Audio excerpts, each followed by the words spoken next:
Hello my friends, in today's video we will be sort of comparing iPhone 12 or 12 Pro and DJI Pocket 2. These are obviously very different devices, but both are in my opinion among the best consumer cameras introduced in 2020. Besides comparing the output of the 12 Pro and Pocket 2, we will also take a look at the general usefulness of both, and we will try to find out whether it makes more sense to get the Pocket 2 or upgrade to iPhone 12 Pro. The most obvious difference between the Pocket 2 and 12 Pro is the construction. DJI Pocket 2 is basically a small camera mounted on a gimbal with a sufficiently large handle where all of the necessary stuff is stored. As the name suggests, it really fits into your pocket. Using it is actually quite pleasant. The grip is large enough, there are two physical buttons, and you will also get a control stick. A disadvantage in comparison with smartphones is that even though it is very portable, it is still an extra thing that you have to carry around. The build quality is also quite good. Despite that the lower part is made of plastics, it actually feels a bit premium. iPhone 12 Pro is obviously a smartphone, so there is not much to explain. The build quality of 12 Pro is outstanding. I am a big fan of flat edge design, so I am very glad that it is back. 12 Pro is a very premium, very solid and IP68 rated, so no complaints here.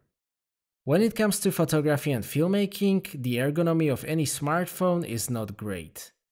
There is no grip, but the flat edge design provides more surface for holding. If you own one, you probably carry it all the time, so it is not an extra thing to carry. It has a large display and it can obviously do a lot more than just shoot pictures or video. The second difference is the type of footage that you can get with both. iPhone 12 Pro uses the usual triple camera setup. That gives you an ultra-wide 13mm equivalent lens, wide 26mm lens, and a standard 52mm lens. I think that it is a very good combination and it offers solid versatility. Pocket 2 uses a 20mm equivalent lens, which is somewhere between the wide and ultra-wide lens on the iPhone. That is in my opinion one of the reasons why these two are very good complementary devices. I wasn't sure about the 20mm lens on Pocket 2, but after using it, I think that it is a good compromise. It still looks more classy than action camera footage, and it is more suitable for POV filming and vlogging. It also makes a lot of sense in combination with the gimbal because it puts more emphasis on the foreground movement. DJI Pocket 2 also has a digital zoom. It uses sensor cropping, which is much better than the simple enlarging. The zoom is definitely usable. Even at 1.5 times, you will get reasonably detailed video. There is some decrease of image quality, but it is more than acceptable in my opinion. The combination of these four focal lengths make a lot of sense for modern content creators. Pocket 2 can be used as a main video camera and the iPhone for different angles or for stills. Regarding the image quality, let's start with the video. I will say right away that both can shoot great 4K video, but the overall approach is very different. Pocket 2 uses a large 1/1.7 inch sensor, which is actually the same size as in iPhone 12 Pro Max. Despite that it is a high-res 64 megapixel sensor, the video processing is great. In terms of details and overall image quality, it is among the best consumer cameras on the market. iPhone 12 Pro uses 12 megapixel sensors on all three cameras. The video processing on iPhones has been great for a long time. In terms of the video quality, it still beats all of the smartphones that I've tested, including Galaxy S20 Ultra and Xperia 1 Mark II. The main camera uses a much smaller 1/2.55 inch sensor. It can't capture quite as much detail as the Pocket 2, but the video quality is still very nice. The most noticeable difference is the dynamic range and the colors. One of the biggest strengths of the 12 Pro are the HDR capabilities. That means that it will capture details in both shadows and highlights. The obvious advantage is that it prevents overblown highlights, dark shadows, and also the noise in shadows. The disadvantage is that it may look somewhat artificial in some scenes. General public generally tends to like this kind of processing. On the other hand, photographers used to shooting with mirrorless cameras usually find this kind of processing to be too aggressive. Having said that, I think that the HDR processing on the 12 Pro is quite tasteful in most scenes. Pocket 2 is basically an opposite of that. Even in normal color setting, the colors are pretty neutral with conservative amount of sharpening. There is also D-Cine-like setting, which is properly flat and very suitable for post-production. It captures more dynamic range and there is only the necessary amount of sharpening. I would say that the overall video quality is better on Pocket 2. Having said that, the iPhone 12 Pro shoots great video and some of the people might prefer it because of that HDR processing. Pocket 2 is better in the low light thanks to that larger sensor. It is actually the best compact consumer camera for low light shooting. The iPhone uses stacking and other tricks, so the low light video looks a lot better than I would expect from a 1/2.55-inch sensor. Regarding the stabilization, that is a big strength of both. Pocket 2 uses a gimbal of course, and the efficiency of the stabilization is excellent. Static shots, panning, and basically any kind of movement smoothing works great. Especially the walking is very impressive. The computer game walking effect is much less visible in comparison with Pocket 1. iPhone 12 Pro also has the best stabilization that I've ever seen on a smartphone. It combines optical and electronic stabilization. Static shots are extremely stable. It generally smooths out the movement incredibly well. There is not much more that I can say about that. As I mentioned in my iPhone 12 Pro review, I might have guessed that this walking sample was shot on a gimbal, so it also works great for walking. Pocket 2 still has an advantage for complex shots. It also has 4 modes, so it can lock axes and keep them pointed in one direction.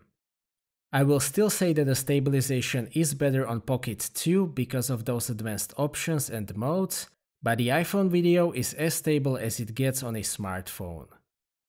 The gimbal also offers some special features. The first one is Panorama mode, where it can stitch together 4 or 9 stills, and that works great. The second special feature is the tracking. That also works very well unless the subject moves too quickly across the frame. This is actually also possible with the iPhone if you use a gimbal. Another advantage of Osmo Pocket is that you can control the gimbal remotely, so you can basically compose the shot using the smartphone app. Regarding the image quality of the stills on iPhone, it is basically the same deal as with the video. The stills are reasonably detailed for this sensor size. iPhone 12 and 12 Pro use new f1.6 lens, which can render a bit more detail than 11 Pro lens. HDR processing is again very powerful. I was actually pleasantly surprised by the processing in some very difficult scenes such as this one, as I've explained in iPhone 12 Pro camera review. The ultra-wide lens is the weakest out of the 3 in terms of the image quality, but it makes up for that by providing a dramatic field of view. The decrease in image quality in comparison to the main lens is clearly visible on a larger screen. It definitely increases the versatility of the camera setup, and it is more than sufficient for social media, so I am very glad that the ultra-wide camera is available on every new iPhone. The telephoto camera uses a smaller sensor in comparison with the main camera, but the images are still very nice and obviously much more detailed in comparison with the ultra-wide camera. Just like the ultra-wide camera, it gives you another angle and it increases the versatility. Pocket 2 is mainly considered to be a video camera, but its still capabilities are very solid. Pocket 2 can shoot very impressive 64 megapixel JPEG stills. That little lens can't fully render 64 megapixels of course, but it still makes a difference in terms of the detail. It can actually capture more detail than the iPhone. Taking stills with Osmo Pocket is a bit slow, and composing stills with a gimbal is a little bit cumbersome. Having said that, it will provide very nice stills. It can also shoot 16 megapixel RAWs. These capture very solid dynamic range and give you a lot of flexibility for post-production. Despite that the Pocket 2 can ultimately capture more detail in stills, I would still say that the iPhone is more suitable for stills because it has 3 lenses, beautiful screen, and it is much faster. The autofocus on both is fortunately flawless. Both use face detection, and autofocus is very fast, smooth, and accurate. Even the autofocus on iPhone's telephoto camera is very fast. The ultra-wide lens on the iPhone has fixed focus, so everything is in focus all the time with that one. DJI was also able to fix all of the autofocus issues from Osmo Pocket 1, and I haven't had single issues with the autofocus on Pocket 2.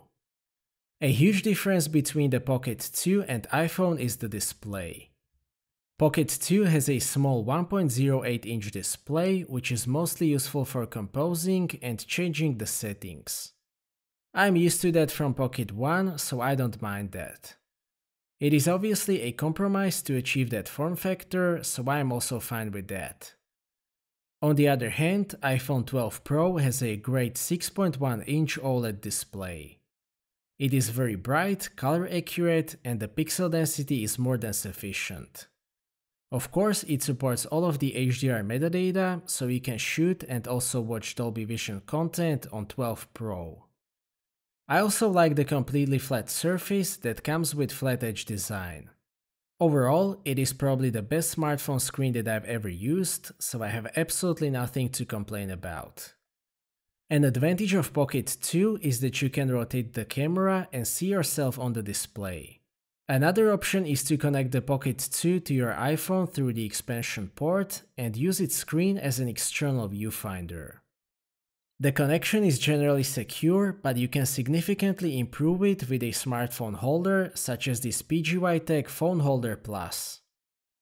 An advantage of iPhone in comparison to Android is that it will not drain the battery of your Pocket 2.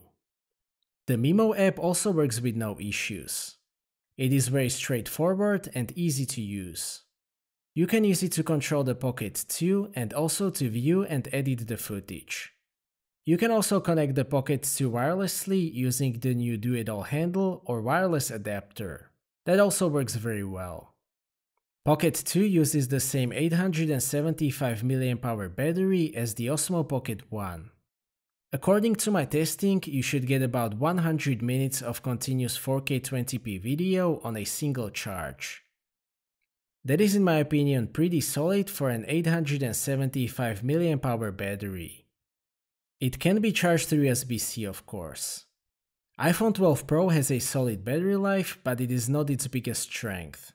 When I was taking sample shots for my iPhone 12 Pro camera review, I managed to get through a day of heavy camera use with about 40% of battery left, which is more than sufficient for me. Just like with a Pocket 2, your mileage may vary. To sum up, iPhone 12 Pro and DJI Pocket 2 are very different devices, so there can't be an overall winner. Pocket 2 is in my opinion a very versatile device. That 20mm lens makes it suitable for modern content creation, for vlogging, or just sharing your experiences. iPhone 12 Pro also takes very nice stills and video. I especially appreciate the tasteful HDR processing. The new lens on the main camera also offers extra detail and low light performance. It is a very premium device for creating, editing, and consuming content. Pocket 2 ultimately offers better image quality thanks to the larger sensor and lens. Despite that the iPhone has outstanding stabilization, gimbal is still a more advanced type of stabilization that can't be fully replaced. It also offers that fourth focal length, which you won't get with the iPhone. Those are, in my opinion, the reasons why it makes sense to get the Pocket 2 even if you have a high-end smartphone. If you are primarily a content creator and you have iPhone 11 or 11 Pro, I would also say that getting Pocket 2 makes more sense than upgrading to iPhone 12 or 12 Pro. Overall, I can say that I like to use both devices together with my mirrorless cameras, and I can highly recommend both Pocket 2 and iPhone 12 Pro. So that's it for this video, thank you for watching, I hope that you liked this video and that you found it to be useful. Stay tuned for more videos and maybe consider subscribing if you don't want to miss my future content. I appreciate your feedback in form of thumbs up or thumbs down. If you would like to ask anything or share your opinion, please do so in the comment section, and see you next time.